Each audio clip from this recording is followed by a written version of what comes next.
Hello বন্ধুরা, মিষ্টির home kitchen চ্যানেলে সকলকে জানাই স্বাগত। যারা চ্যানেলটা নতুন দেখছো চ্যানেলটাকে এখনই সাবস্ক্রাইব করে নিও, আর ভিডিওটা ভালো লাগলে একটা লাইক করে নিও। তো আজ আমি বানাবো ফিশ বিরিয়ানি। তো আমি এই ফিশ বিরিয়ানি কী করে বানাই তা তোমরা দেখতে থাকো।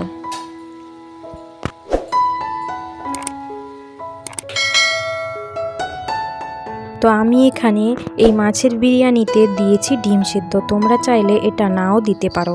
তো তার জন্য আমি একটা কুকারে একটু জল দিয়ে দুটো ডিম সিদ্ধ করে নেব।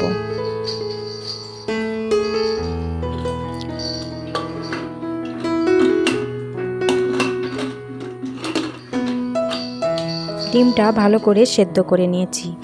এখন আমি ওই কুকার ভালো করে ধুয়ে পরিষ্কার করে গরম করে নিয়েছি। এবার দিয়ে দেব তেল। তেল ভালো করে গরম হয়ে গেছে। এখন আমি লম্বা লম্বা করে কেটে রাখা পেঁয়াজ দিয়ে দেব। পেঁয়াজটাকে একটু নেড়ে চেড়ে নেব তেলের সাথে। পেঁয়াজটা ভালো করে ভেজে নিয়েছি। এবার দিচ্ছি আদা রসুন বাটা। আদা রসুনটাকেও ভালো করে পেঁয়াজের সাথে মিশিয়ে নেব। বেশ কিছুক্ষণ ভালো করে নেড়ে চেড়ে নিয়েছি। এখন কেটে রাখা টমেটো দিয়ে দেব।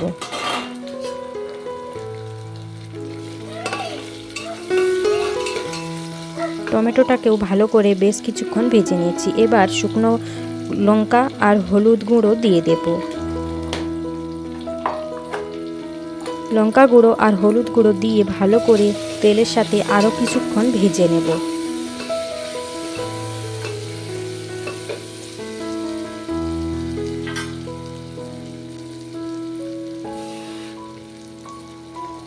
সামান্য পরিমাণে জল দিয়ে দেবো, এতে করে মশলাটা পুড়ে যাবে না।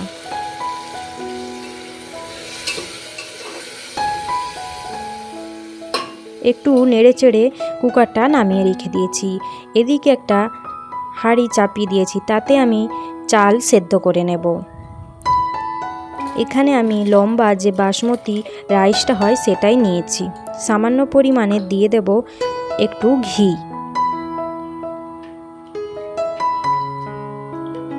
আর একটা দিয়েছি তেজপাতা, আর পরিমাণ মতো লবণ দিয়ে দিচ্ছি। নেড়ে চেড়ে ভালো করে ফুটিয়ে সেদ্ধ করে নেব। দেখো সেদ্ধ হয়ে গেছে। এবার আমি নামিয়ে ছেঁকে নেব ভাতগুলো। তো আবার ওই কুকারটা বসিয়ে দিয়েছি।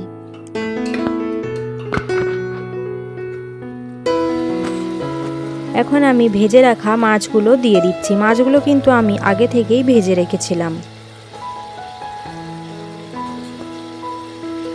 মাছগুলো দিয়ে দিয়েছি। এবার দেব পরিমাণ মতো বিরিয়ানি মশলা,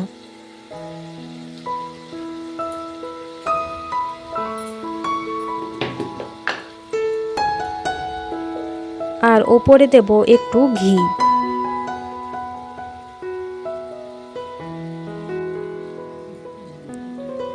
আর এখানে সেদ্ধ করে রাখা আগে থেকে ডিম রেখেছিলাম, সেই ডিমটা দিয়ে দিচ্ছি। ডিমটা দেওয়ার পর আমি এবার বিরিয়ানির চালটা দিয়ে দেব।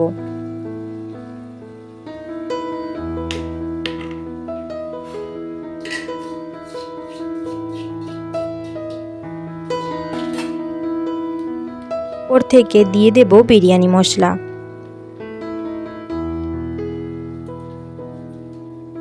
এবার পরিমাণ মতো লবণ দিয়ে দেব। আরও কিছুটা ঘি দিয়ে দিচ্ছি, এতে করে এর ফ্লেভারটা ভালো আসবে। আর সামান্য পরিমাণে ধনেপাতা দিয়ে দেব।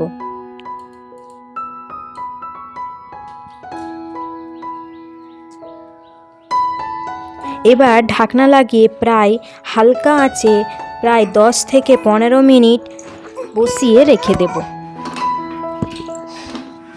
তো আমার হয়ে গেছে, আমি এবার নামিয়ে নিয়েছি। দেখো দেখতে কত সুন্দর হয়েছে। এইভাবে একবার মাছের বিরিয়ানি বা ফিশ বিরিয়ানি বানিয়ে দেখতে পারো, খেতে কত সুন্দর হয়। তোমরাও এইভাবে একবার বানিয়ে দেখো আর আমাকে কমেন্ট করে জানিও কেমন হয়েছে। তো আবার একটা নতুন রান্না নিয়ে ফিরে আসবো। সবাই ভালো থেকো, সুস্থ থেকো।